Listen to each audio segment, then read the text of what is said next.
Welcome back, my dear friends. How are you doing? Fine?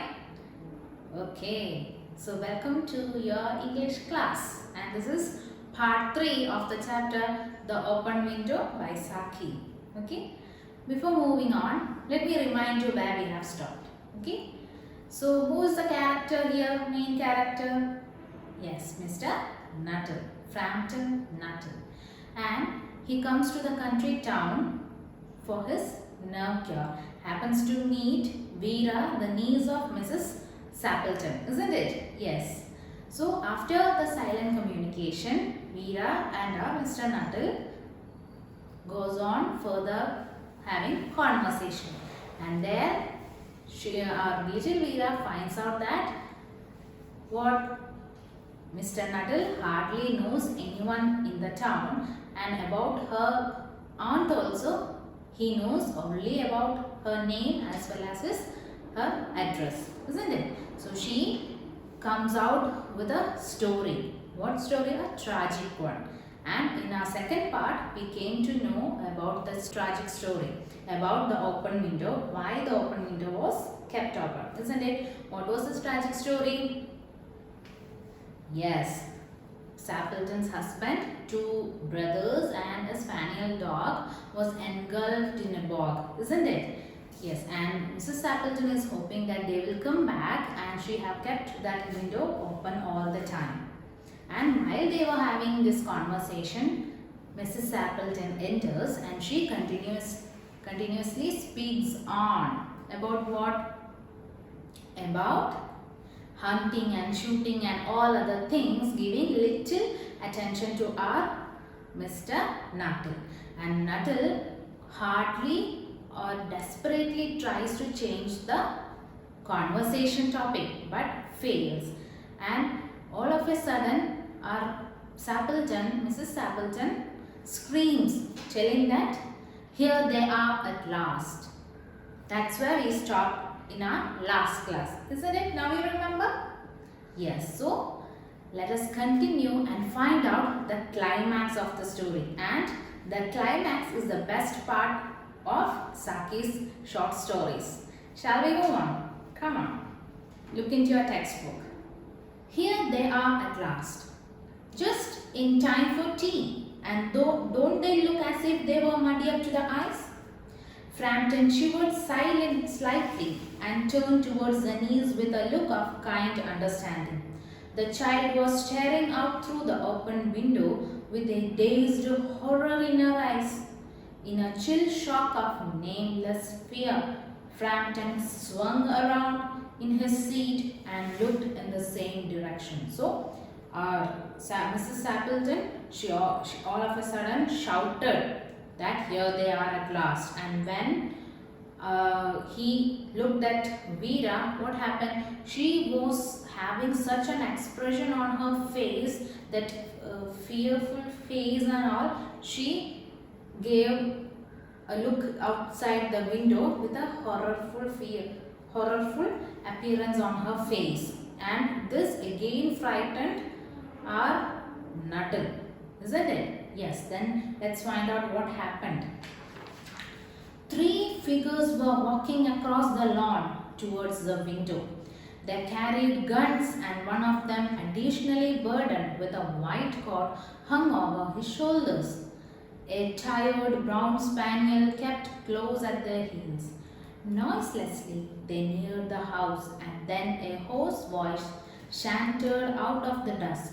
I said, Bertie, why do you bound?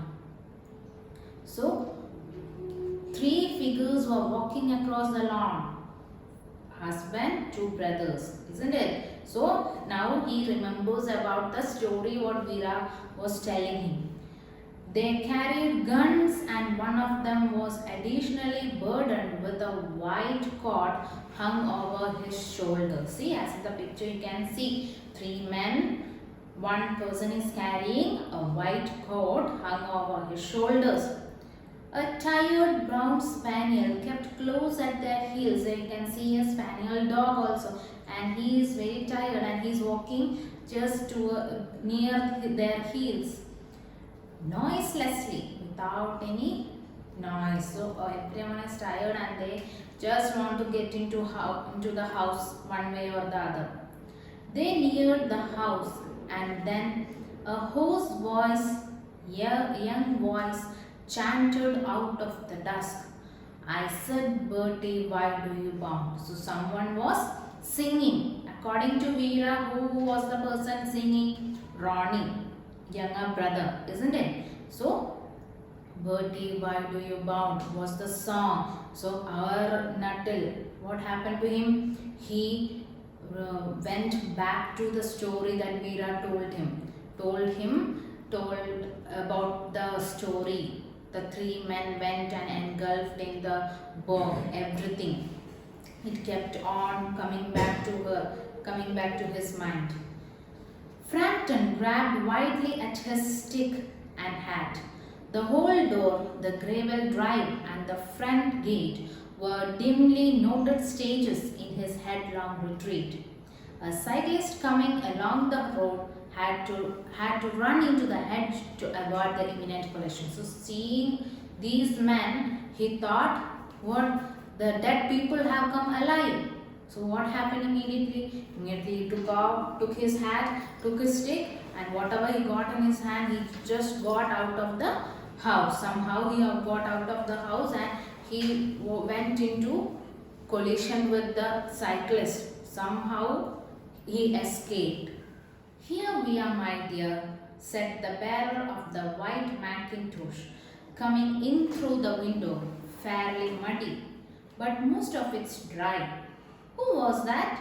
Who bolted us as we came up? A most extraordinary man, a Mr. Nuttall, says Miss Stapleton. Could only talk about his illness and dashed off without a word of goodbye or apology when you arrived. One would think he had seen a ghost. So, what happened? Husband is inquiring what happened to him. Who is that man in this Macintosh with the waterproof, Macintosh means waterproof coat. Who is that man? Coming in through window fairly muddy, but most of it's dry. Who was that bolted out as we came up? So he's asking, who is that man who went outside, who went running? A most extraordinary man, a Mr. Nuttall. So Mrs. Appleton introduced, that is Mr. Nuttall. Could only talk about his illness and dashed off without a word of goodbye or apology when you arrived. One would think he had seen a ghost. I don't know what happened. Until now, he was telling me about his illness and all. But when you guys came in, he just took off his things and just ran off. I don't know. I think he's mad or it's like he has seen some ghost or something. I don't know what happened. I expect it was a spaniel, said the niece calmly. He told me he had a horror of dogs. He was once hunted into a cemetery somewhere on the banks of the Ganges by a pack of dogs and had to spend the entire night in a newly dug grave with the creatures snarling and grinning and foaming just above him, enough to make anyone lose their nerves. So, now who is replying to the answer? Our little Veera is replying. What did she say?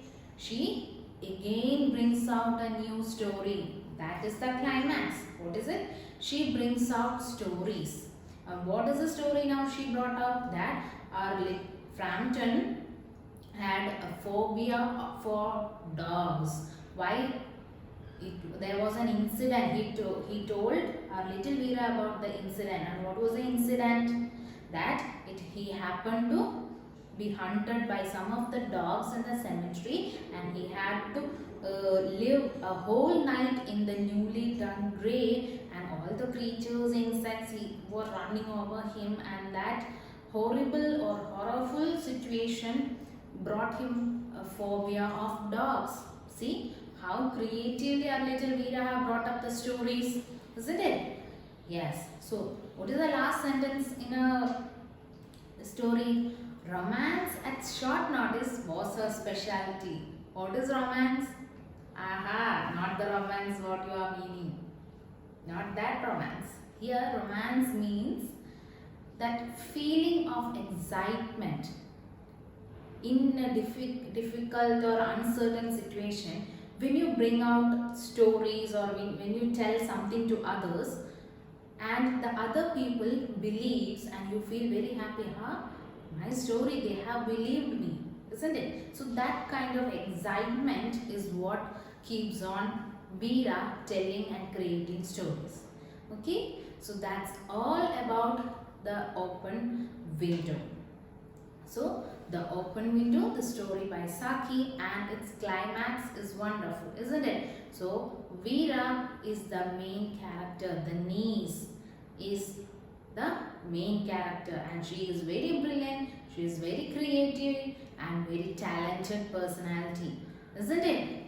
Some of you might be thinking, am I like that? Isn't it? Some of you may be. Yes. So, with this, I conclude the session and hope to see you in your online classes. Keep learning, keep support. Until we see next time, take care. Bye bye.